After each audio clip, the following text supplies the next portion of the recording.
Welcome to Calvary Temple's Plan to Protect online training. I'm so glad that you have chosen to participate with us in this way. This likely means that you have applied to be part of our children's and youth ministry teams at Calvary Temple, and we are so grateful for that. If you have taken Plan to Protect training before, then this will be a refresher. There are some new things in this course that we have not done previously. This course is based on the 2017 revision of the Plan to Protect policy ratified by the board of the church in March of 2017. And so there are some changes. So please, let's follow along. If you have your notes with you, we are going to begin momentarily. As an opening thought, let's remember that Plan to Protect is not about us not trusting you, it's about our community trusting us. And so we want to do everything that we can to make sure that our community knows that for children and vulnerable persons that we are a safe place. And that's why we do Plan to Protect training. Today we're going to focus on three things. We're going to focus on awareness, protection, and prevention.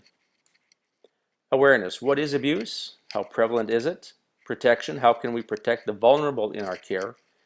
And prevention, how can we prevent abuse from happening in the first place? And how can we prevent false allegations of abuse? All right, well, let's begin with awareness. We have a spiritual responsibility. Let me read this. So Jesus called the child to come and stand in front of them and said, I assure you that unless you change and become like children, you will never enter the kingdom of heaven. The greatest in the kingdom of heaven is the one who humbles himself and becomes like this child. And whoever welcomes in my name one such child as this welcomes me. If anyone should cause one of these little ones to lose his faith in me, it would be better for that person to have a large millstone tied around his neck and be drowned in the depth of the sea. How terrible for the world that there are things that make people lose their faith. Such things will always happen, but how terrible for the one who causes them. So we have a spiritual responsibility to protect children, and we know that Jesus places a high value on children and on their protection. Well, who is it that needs protection?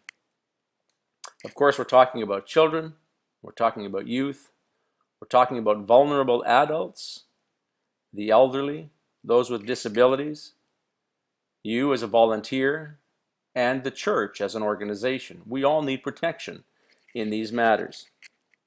So let's begin by understanding our responsibility. Camps, schools, clubs, and churches can be vulnerable places because we are naturally places of trust, but often lack the necessary screening for volunteers and staff, and thereby providing opportunities for predators to come into contact with vulnerable people.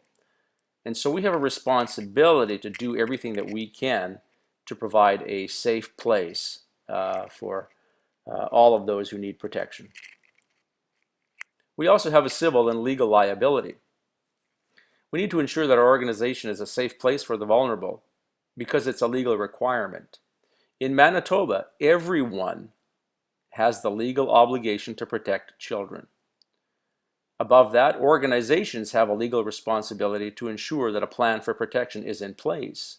And insurance companies also require the same level of diligence in order to provide financial coverage. If a court finds that your group could have done more to ensure the safety of people in your programs, you may be found vicariously liable for the actions of a member of the clergy, a layperson, or a volunteer. Your best protection against vicarious liability is screening. That's taken from Taking the First Step, pages 6 to 7. And so we have a serious responsibility to screen volunteers and to put people of good character, demonstrably good character, with people who are vulnerable. Plan to Protect incorporates insurance standards, and these are some of the standards that our insurers have for us. Number one, we need to have a customized written policy of plan to protect. We need to have a definition of abuse. We need to undergo screening of our volunteers and staff. We need to undergo training of our volunteers and staff. That's what this is part of. We need to make modifications to our premises in order to ensure that our spaces are safe. We need to have good organizational procedures, including permanent documentation of information that we receive. And we need to have a clear and concise reporting and response protocol when things go awry. Let's move now to understanding who is in need of protection. Definition of a child in need of protection. According to the Manitoba Child and Family Services Act, a child is in need of protection where the life, health, or emotional well-being of the child is endangered by the act or omission of a person. The intent of the Child and Family Services Act is to ensure that appropriate steps are taken to protect children who may be in need of protection. Taken from Appendix A, Part 1, Revised 2013 Manitoba Provincial Guidelines on the legislative requirements regarding reporting a child in need of protection, including child abuse. Further, the Child and Family Services Act defines abuse to mean an act or omission by any person where the act or omission by any person results in A, physical injury to the child, B, emotional disability of a permanent nature in the child or is likely to result in such a disability, or C, sexual exploitation of the child with or without the child's consent. A child cannot consent to sexual activity. Child abuse refers to an act committed by a parent, caregiver, or person in a position of trust which is non-accidental and which harms or threatens to harm a child's physical or mental health or a child's welfare. Taken from the Faith Trust Institute, 2006. So that gives us a good working definition of abuse in Manitoba. Let's move now to protection. When is a child in need of protection?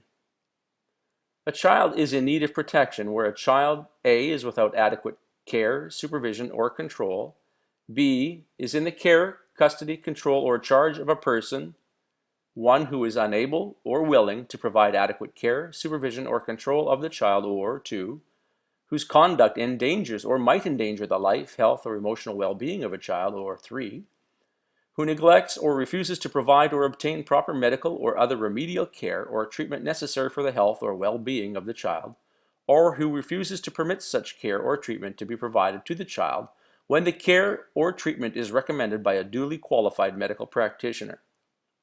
C, is abused or is in danger of being abused, including where the child is likely to suffer harm or injury due to child pornography. D, is beyond the control of a person who has the care, custody, control, or charge of the child. E, is likely to suffer harm or injury due to the behavior, condition, domestic environment, or associations of the child, or of a person having care, custody, control, or charge of the child. Is subjected to aggression or sexual harassment that endangers the life, health, or emotional well-being of the child.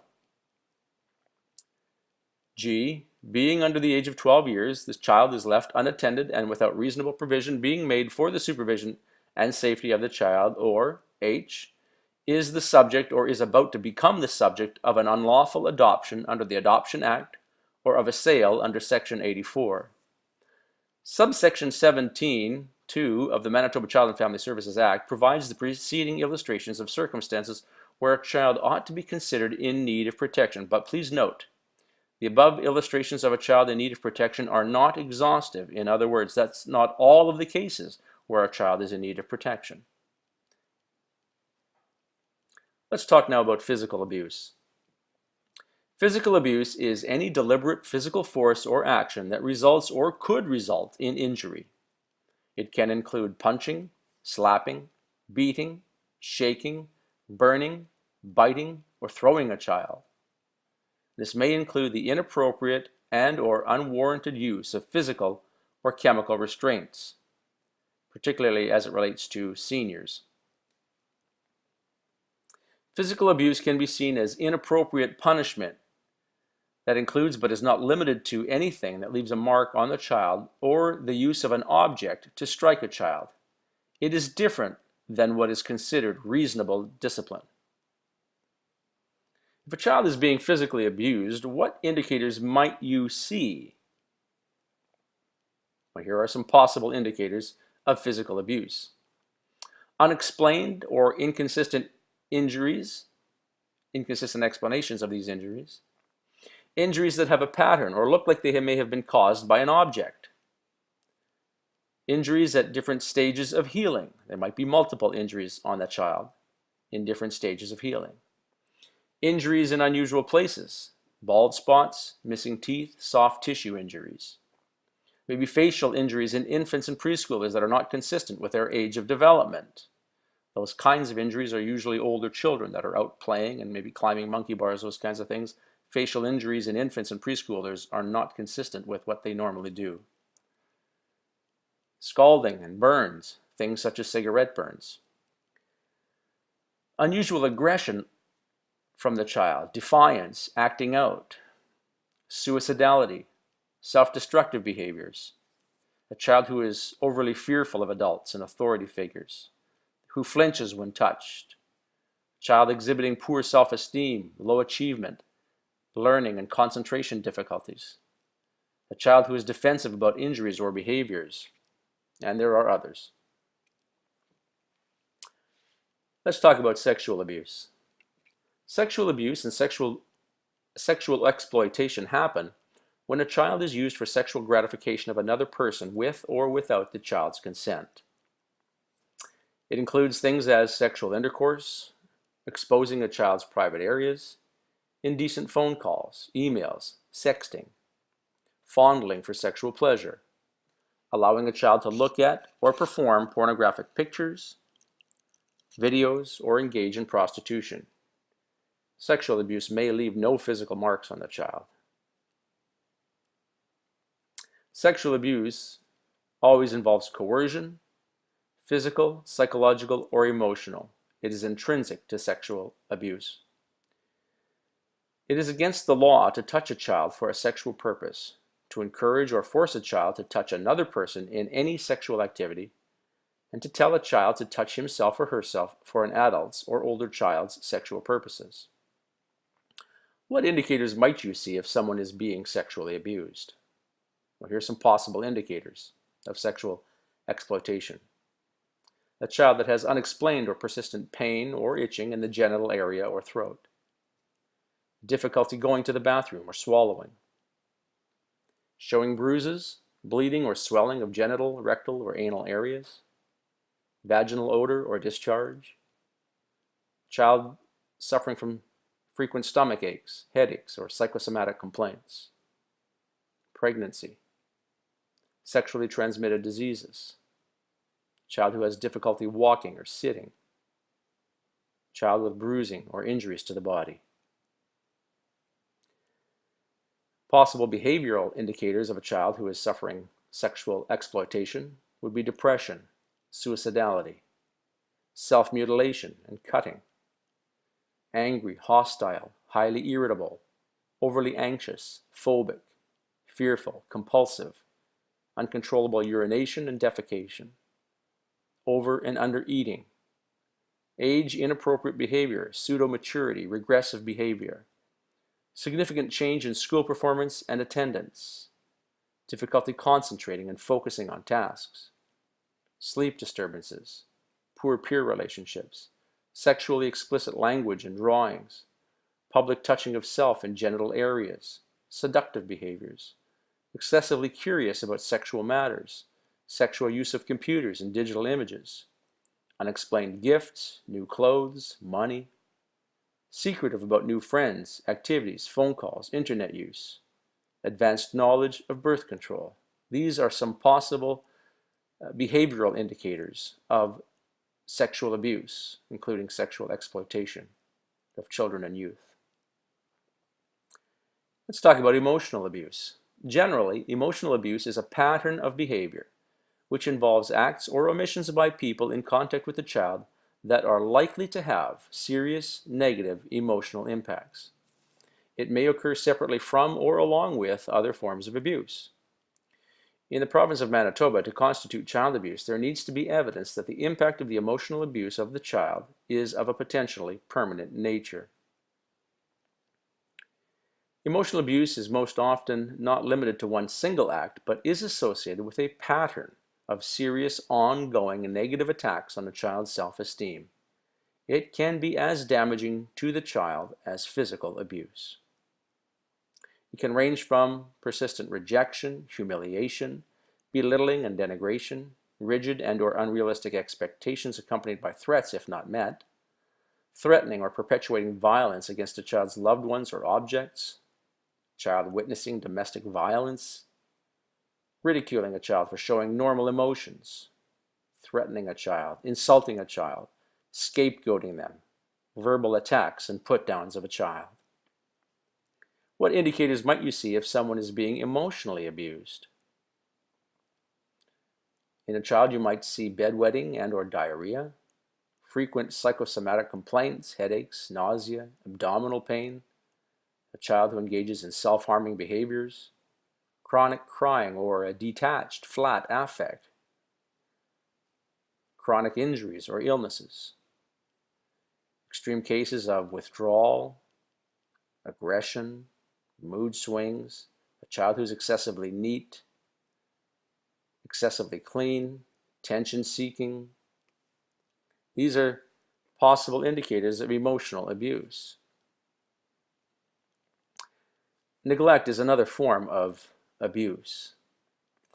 Here we are defining neglect as the failure of a child's primary caregiver to provide adequate food, clothing, shelter, supervision, and/or medical care.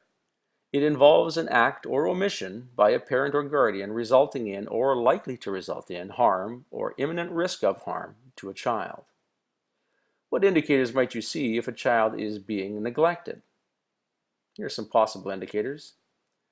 Abandonment, injuries from lack of supervision by parents and caregivers, medical or dental needs not consistently attended to, a child who's failing to thrive for no good medical reason, a child with inadequate clothing for the conditions, persistently hungry, with poor personal hygiene, a child who forages for, hoards, or steals food, a child with developmental delays, a child who is inappropriately taking on a caregiver role of younger siblings, child who's engaging in attention-seeking behaviors. These are all possible indicators of a child who is being neglected. Now, how do we report and respond to someone in need of protection? We report and respond to a child in need of protection and a vulnerable adult abuse differently. We report a child who is in need of protection, and we respond to an adult who is vulnerable to being abused. The duty to report is the most important of all child protection laws in Canada. Here's how we report and respond to a child in need of protection. Manitoba's Child and Family Services Act, subsection 18(1) provides, where a person has information that leads the person reasonably to believe that a child is or might be in need of protection as provided in section 17, the person shall forthwith report the information to an agency or to a parent or guardian of the child. Note, if the alleged offender is a family member or has a significant relationship with the child's parent or guardian, or if the identity of the offender is unknown, there should not be any contact with the parent or guardian. Child and Family Services Agency workers and law enforcement personnel are trained and primarily responsible for contacting and discussing these concerns with parents. Here we're defining an agency as a Child and Family Services Agency. There are 23 agencies operating in Manitoba. A regional office of the Manitoba Family Services and Labor, or Jewish Child and Family Service.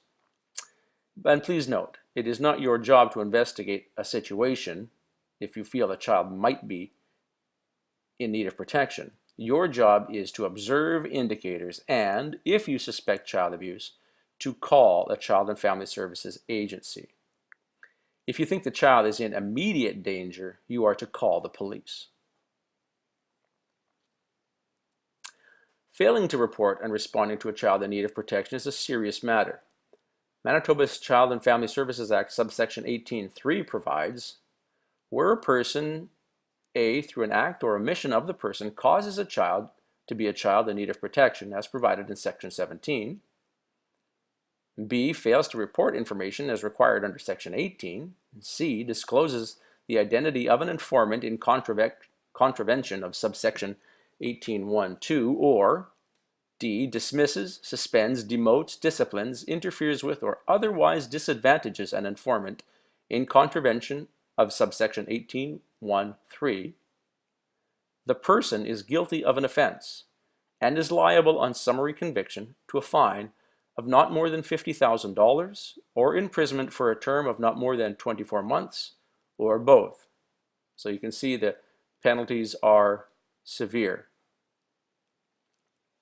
Responding to a child who discloses incidents of abuse. How do you respond to a child who comes to you and discloses that they are being abused? Here's some guidelines. Number 1, be sensitive. Your role is to support the child, gather basic information, and report it to Child and Family Services immediately.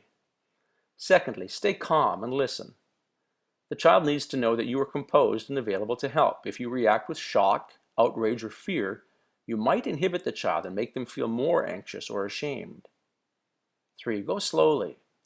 It's normal to feel inadequate or unsure about what to do or say. So use open-ended, gentle, non-leading questions such as, can you tell me more about what happened?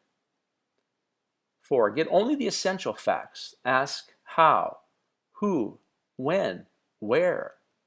Do not probe for details and avoid questions like why. Child may not know why these things have happened. You're only looking for the facts. And be supportive. Reassure the child that they have done nothing wrong. Let the child know they are not in trouble, they are safe with you, and you are glad that they have told you. They're doing the right thing.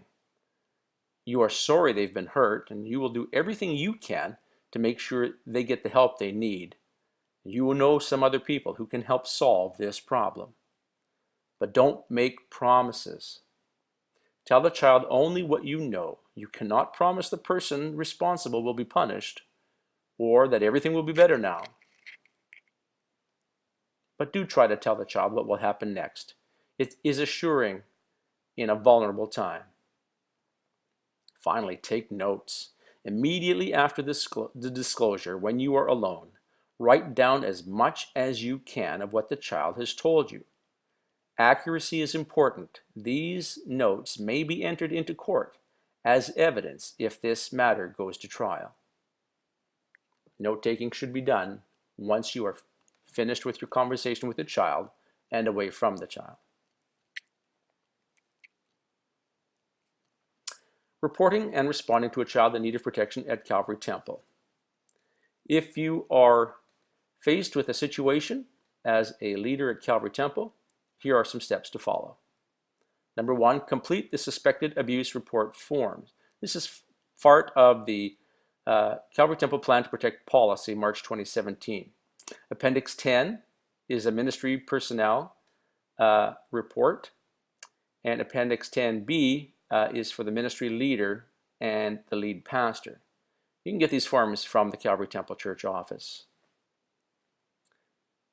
Number 2, immediately report to authorities. That is your personal responsibility to do that. If you are the one the child is confided in, or if you are the one that has come up with the understanding that a child is in need of protection, it is your personal responsibility to report to authorities. And 3, maintain confidentiality both for the victim and for the accused, and let the authorities figure out what needs to happen next.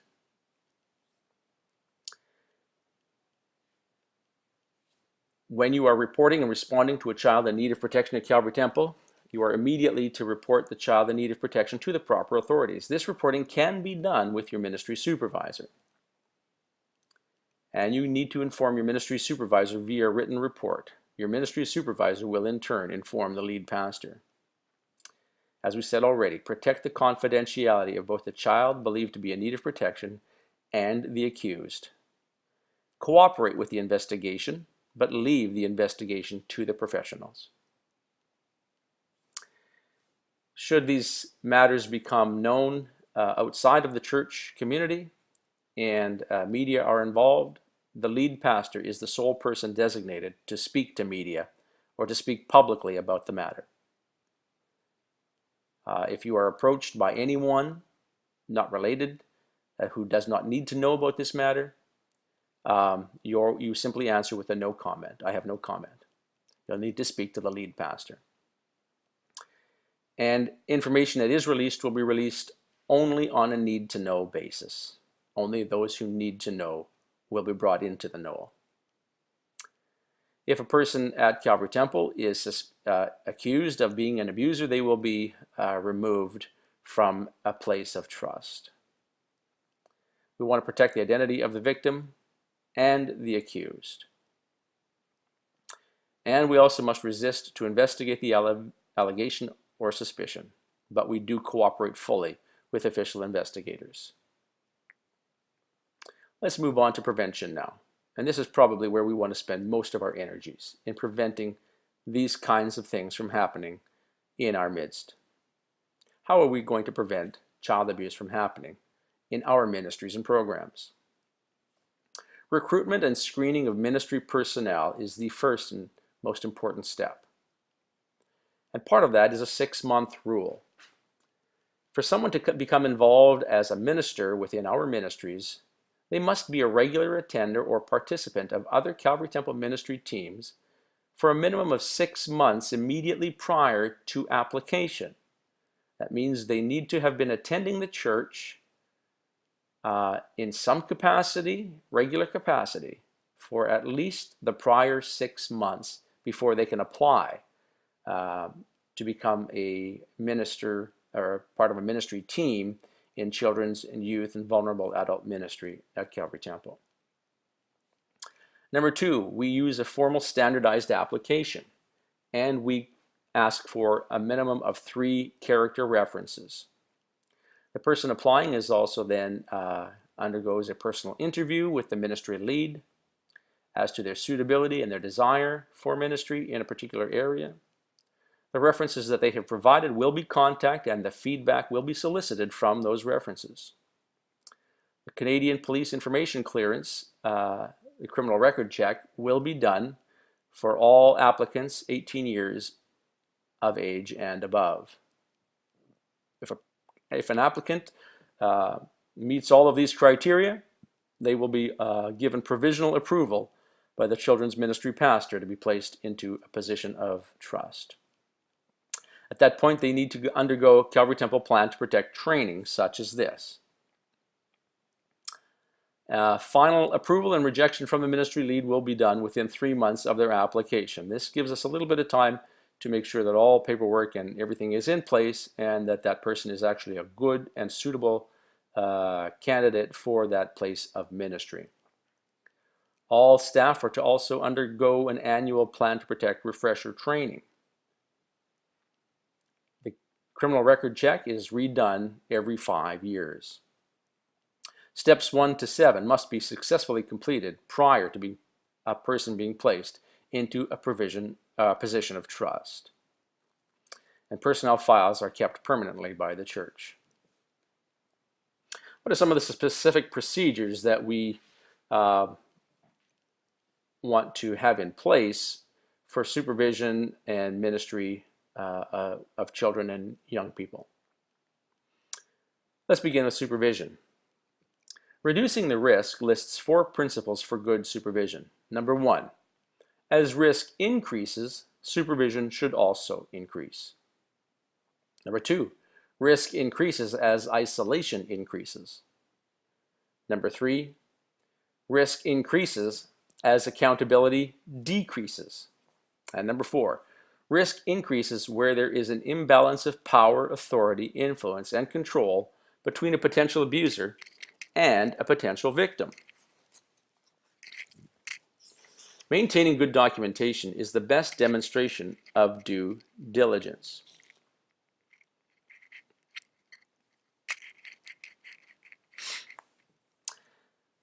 Supervision and staff ratios.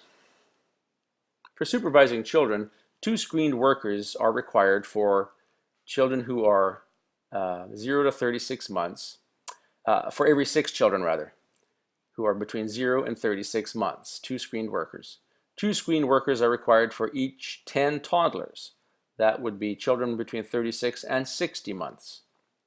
2 screened workers are required for every 20 elementary age children, those who are 5 to 11 years of age.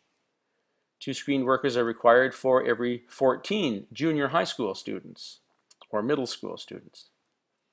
2 screened workers are required for every 20 senior high school students. And 2 screened workers are required for every 6 children with disabilities. Note that ratios for off-site trips should be 2 to 10, or half of the recommended classroom ratios above. Supervision of children. To provide adequate supervision of children, one of the following must be in place. A minimum of 2 unrelated ministry personnel, except in an emergency, or B, 1 ministry personnel is present with monitors, supervisors able to view activity and regularly visiting each room. 2. Ministry personnel under the age of 18 years should be a minimum of 4 years older than the children, youth, and vulnerable people that they are ministering to. Ministry personnel between the ages of 13 and 17 will be under the supervision of adult ministry personnel. Child protection procedures. Dated attendance records are to be taken during every class. We must A, record the first and last names of all children, adults, and youth present. And B, we must maintain these files permanently. All ministry personnel are to wear clearly visible identification which designates them as approved. Occasional observers or ministry visitors, A, they should be clearly identified, and they should be directly coached. That means that they are to be told they are not here to serve in any capacity. They may observe, but they will not be placed in a position of trust with children who are not their own. In other words, they cannot take children to the washroom. They cannot serve in any way like that. They can observe, they can be in attendance, their attendance is recorded, but they are in no way being asked to serve as a leader on any level. As far as record keeping or the PIPEDA concerns, that is the Protection of Electronic and Digital Documents Act, registration forms should be available at every event where children, youth, and vulnerable adults are participating. Visiting children should have a signed permission and release form. We are to secure parental permission for all high-risk activities. No one else should sign on their behalf. There is no statute of limitations for child abuse. Therefore, we are required to keep all records permanently. For the receiving and releasing of children into the programs in our ministries, the receiving and releasing of children under the age of 11 will be closely monitored. A sign-in and sign-out process is to be used for all programs. 2. Children are not to be dropped off or left in a room without ministry personnel present. Children will only be released into the care of the child's parent or designate, utilizing a signature, security number or tag, or an identification card. Parents and visitors are not to enter the nursery or preschool area when picking up their child unless requested to do so by ministry personnel. But washroom guidelines for children. No personnel are to be alone with children in the washroom. Never enter a cubicle with a child and shut the door. Parents are encouraged to deal with their child's toileting needs prior to the start of each program or worship service. Here's some washroom guidelines for those in the nursery. Diaper changing procedures should be clearly posted in the nursery. That's Appendix 6 in the Calvary Temple Plan to Protect 2017 policy. If possible, it is strongly encouraged that the parent is the one that changes the diapers of their child. Only change the diaper if the parent has granted permission ahead of time. Diaper changing, when it is done, must be done only by designated adult ministry personnel who are in view of other ministry personnel. Washroom guidelines for preschool. Preschool children are not to go to the washroom alone. You can take a group of preschoolers. To do that, 2 members of personnel escort the group, or 1 member of personnel and 1 monitor or supervisor to assist with washroom and security duties. If assistance is needed by a child in a cubicle, only female ministry personnel may assist, provided that the following is done. Prop the hallway door open. A female personnel stands in the cubicle doorway. A second ministry personnel stands at the hallway door in line of sight of the assisting personnel, and adequate consideration is given to protect the child's privacy. Washroom guidelines for elementary age students. Ministry personnel will escort the children to the washroom and prop the outside door open, if there is a door, and remain in the hallway for the children before escorting them back to the room. Ministry personnel are not to be alone with a child in an unsupervised washroom and are never to enter into a cubicle with a child and shut the door. What about proper displays of affection? Here are some examples of appropriate touch. Appropriate touch would be holding a crying preschooler to comfort them. Speak and listen to a child at their eye level. Get right down so you can look them straight into the eye, not towering above them. Hold the child's hand when listening or walking with them. Gently hold their shoulder or a hand to redirect them if you need to. Put an arm around their shoulder when comforting or quieting as needed. You can pat a child's head, hand or shoulder or back to affirm them. And all touch should be done in view of other adult ministry personnel. What about bullying? Here are our bullying guidelines. Calvary Temple has a zero tolerance anti-bullying policy. That means no amount of bullying is acceptable under any circumstances ever. All personnel are to take all necessary action to prevent and stop bullying. Bullying may be defined as unwanted, aggressive, repetitive behavior that involves a power imbalance or has the potential to be repeated. Bullying may be verbal, social, physical, cyber, racial, or including sexual harassment.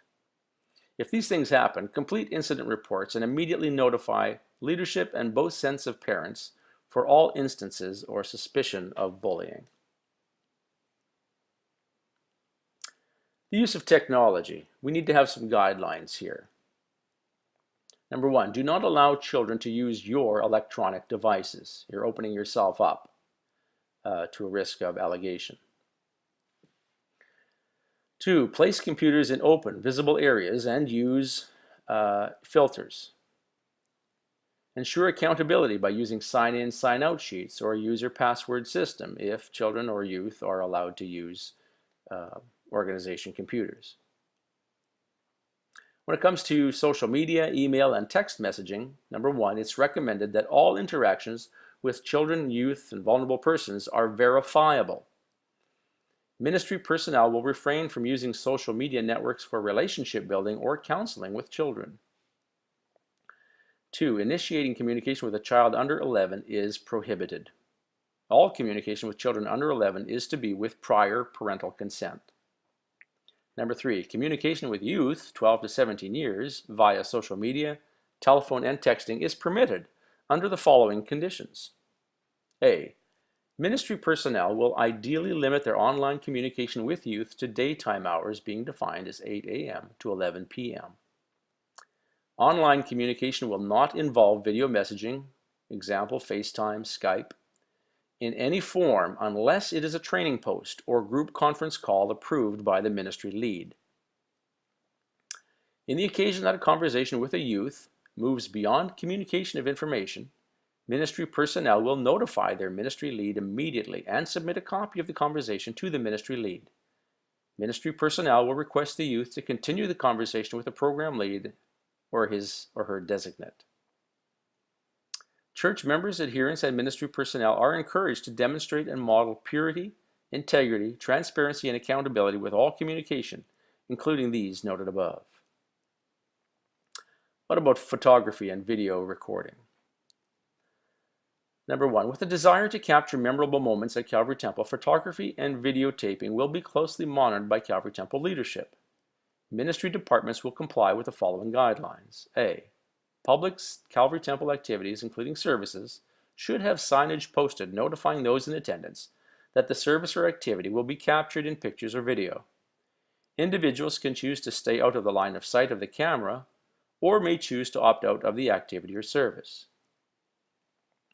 For all children and youth activities and programs, parental permission will be secured on an annual basis on the program ministry registration forms.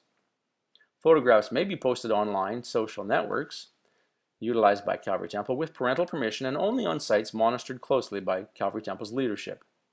Photographs of children, youth, and vulnerable persons may be posted on the CT website with written parental permission. Children will not be named or tagged. Photographs of children, youth, and vulnerable persons in registered CT programs may be used by Calvary Temple with written parental permission for other reasonable program and promotional purposes. No photos or videos will be tagged or labeled with the name of the child, youth, or vulnerable person. Written permission must be kept in the office. When it comes to health and safety guidelines, we want to begin by thinking about allergies. A program lead should be informed of severe allergies details noted on a registration forms for a child, youth, or vulnerable person. Allergy information should be posted throughout the facility. Many people suffer from life-threatening peanut allergies, so staff are encouraged to know how to administer an EpiPen. And we want to post signs that we are a nut-aware facility. We stop short of saying nut-free. We are not able to guarantee that due to the number of people that come and go from our programs and our facilities. But we do want to encourage people to be a nut-aware and to take whatever precautions they can to not bring in things that could be reactive by people with allergies. Further health and safety guidelines: someone who is ill should not be received into a program. Here are a couple of factors and symptoms to consider.